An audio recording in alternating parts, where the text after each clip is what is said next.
Hi everybody. Welcome once again to another Low on Health vidcast. Kind of just me going rambling over what I've kind of looked at and done the last past 24 hours for all those who care and don't care. But it's just for S&Gs. Right off the bat, of course, I'm going to start with the EScapist, which of course there was a new ENN, which of course is done by the Load Ready 1 people, which I keep always talking about, mentioning how great they are. But once again, it's good, it's funny, watch it. Another escapist, of course, was the new Zero Punctuation, in which case he does Torchlight, which I actually kind of enjoyed, but would have liked it some more co-op or something else. But as always, new ENN and new Zero Punctuation on Wednesdays, and they are definitely worth watching. Next, we got on Destructoid.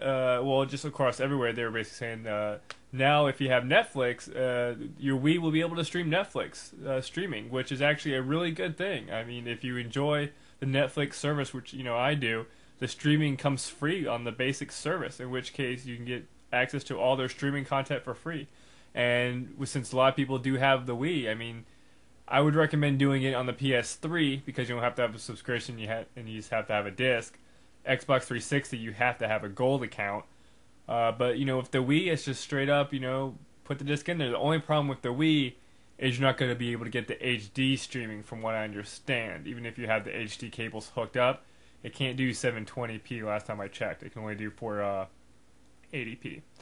But, good news for some people who just happen to have a Wii hooked up to their TV and happen to have Netflix. This might as well just go ahead and get this because it's well worth your time. There's a lot of content on their Netflix streaming service. Moving on, let's go ahead and just look at Xbox Live and see what everybody's doing. We got two people doing Left 4 Dead, doing that probably co-oping together. Got the Musferatu there. We were just playing Army of Two, in which case I'll talk some more about that later. Solid Milk is playing the Birds of Prey flight game, in which case I tried that game out. I do love flight sims. I love me some Ace Combat and a little bit of a Hawks besides the story. With Birds of Prey, once again, it fell down into my, I don't like playing old-timey games. I don't like using dated hardware and just feeling really underpowered, and especially with the flight games. I can't stand just having the guns. I have to have some type of lock-on missiles. I have to have some type of sense of speed. I just can't stand the slower of the planes back then. We got Titan playing Serious Sam, which I think just came out today. Of course, somebody's watching Netflix, and then somebody's at the dashboard. And as always, I just want to refresh it to see what's going on, just to see if anything's different. Here we go. Just give it a second here. One other second. Alright, we got, yep, of course, there you go. Modern Warfare starting up. So Army of Two. 1 versus 100, which once again, as I mentioned, is getting a lot of play nowadays. In which case, I'm still thinking, maybe we should get everybody together, if everybody who watches this happens to have Xbox Live accounts, and maybe get together and actually do like a 1 versus 100 night where we all kind of get together and chat and play the game. There are achievements involved, so I am, of course, up for it. And it might be a little nice detraction from the other games we usually play. And then there's, of course, somebody playing Bayonetta, and then the fourth person in the Modern Warfare gaming. I'll probably eventually get back on that later on once I get through the current games I'm plowing through. And there's Army of Two. I also want to mention real quick, there was the Fraken review up of Army of Two off of Kotaku, in which case they kind of give you a spread of the ratings and the scores of the game, in which case, not too good. I mean, the highest is kind of getting is like 90, and I mean, really, as I'm playing through it the second time, it's still blatantly showing that it's not as great as the first one. Granted, they improved the weapons, where you can customize your weapons in-game, and there's more options to customize your weapons that can give you a better feel. But other than that, it's really, I'm still gotta say, it's subpar. And I just want to look at GameFly real quick.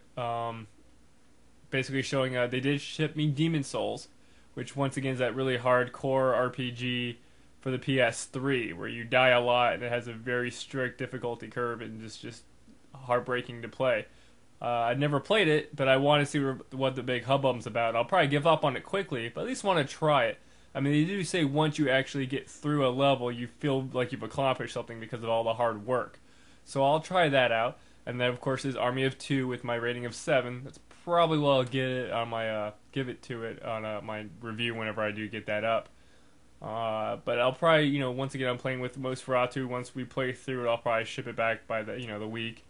In which case, maybe I'll get Africa or Darksiders, but A lot of people are trying to get Dark Stars right now from GameFly, and it is very low availability, so I doubt I'll see that anytime soon.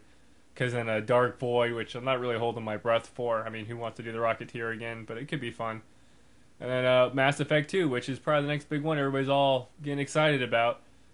Let's just go ahead and just do Game FAQs. They've still doing their best of 2009, in which case they basically took the top 3 because they felt some votes were maybe put to other games that maybe would have gone to one of these 3. In which case, I'm still going to, of course, pick Dragon Age Origins, and right now I'm going to call it. I haven't looked at it. It's probably going to be Modern Warfare, Uncharted, and Dragon Age, because then you got all the FPS 360 people, then you have all the PS3 fanboys, and then, of course, the RPGers. That's just a simple demographic, and that's exactly what it is. Even though Dragon Age seems to be really close to Uncharted, it'd be nice to kind of see it pull above it, but that's basically every single PS3 user is doing Uncharted. I can tell you that right now. So that's really about it, and another quick one. But hopefully we got CES. Really, I didn't see that much to talk about. I mean, 3D stuff, but it's still in the early stages. I thought it was funny that when I was cleaning out my rooms the other day, I actually pulled out my Virtual Boy and got a good chuckle that, I got that when it first ccame out, and it was the big Shadooby in 3D, and now they're readdressing all that nowadays. Kind of funny. It's been over a decade and some change. Other than that, I hope you guys have a good night, and I'll see you next time. Thanks for watching.